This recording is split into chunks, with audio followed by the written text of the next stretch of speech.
les bases là aux terroristes.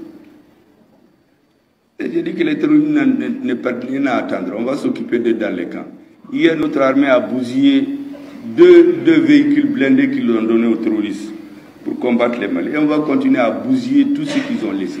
Parce que notre armée est décidée. Trop de Maliens sont morts. Nous n'allons plus accepter. Et ceux qui sont à la base de cela, qu'on dit que c'est des Maliens, je leur ai dit de venir chez nous. Nous allons discuter. Leur chef est là-bas en France en train de discuter avec les services secrets français. Les jours, ils n'auront pas besoin de lui. Ils vont le jeter comme du citron. Alors qu'ils doivent venir ici discuter. 1989, 2006, 2012, actuellement, tous ces terroristes-là, ils sont venus d'ailleurs pour venir au Mali. Les citoyens maliens, arabes, touaregs n'ont rien demandé à personne. Mais quand ils viennent, ils imposent la violence, tout le monde est obligé de se rallier. Dans les camps de réfugiés, c'est les arabes et les touaregs qui sont dans les camps. Ils ne mangent pas, ils ne font pas l'école. Mais les dirigeants de ces mouvements-là, leurs enfants sont dans les grandes écoles. Ils ont 2, 3, 4 passeports. Ils vont en Europe, ils vont en Amérique, on les reçoit au Sénat, on les reçoit dans les palais.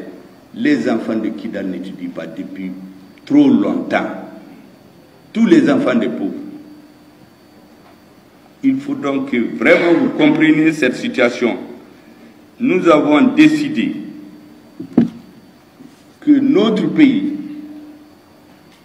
notre peuple a décidé, le président a décidé, le ministre de la Défense a décidé, le ministre de la Sécurité a décidé, l'ensemble des forces armées de sécurité, avec le courage qui est le leur, ils ont décidé que nous allons reprendre notre pays en main.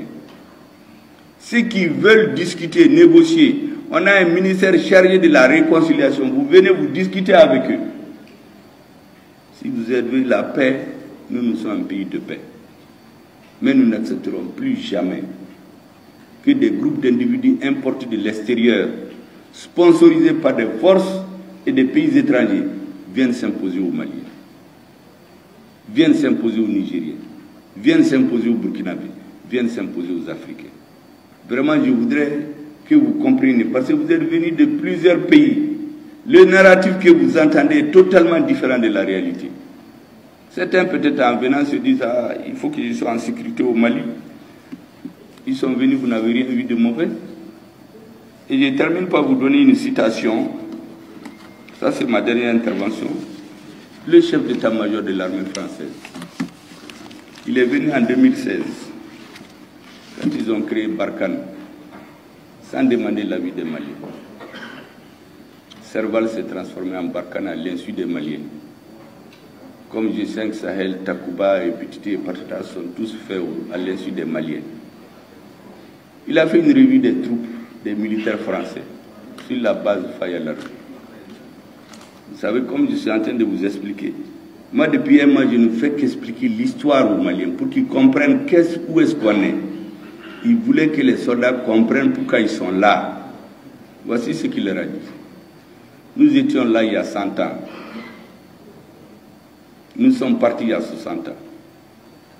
Nous sommes revenus maintenant, c'est pour 100 ans. C'est ce qu'il a dit à ces soldats. Pour qu'ils comprennent que ce n'est pas pour demain. Ils sont revenus recoloniser l'Afrique. Parce qu'on les a renvoyés il y a 100 ans, il y a 60 ans. Mais ils étaient venus sous la colonisation il y a 100 ans. C'est pourquoi j'ai dit aux Européens, ne vous laissez pas influencer par un pays. Le Mali ne va plus sous-traiter sa sécurité. On ne peut plus parler au Mali par procuration. Celui qui veut travailler avec le Mali, qui est ami à tout le monde, il vient, nous travaillons, il veut nous aider. Ou bien il veut faire les affaires pour faire, comme on dit, le gagnant-gagnant, on va le faire. Nous sommes amis à tous les peuples du monde. Vraiment, je voulais que vous compreniez ça quand vous retournez dans vos pays. Il faut leur expliquer ce qui se passe réellement au Mali.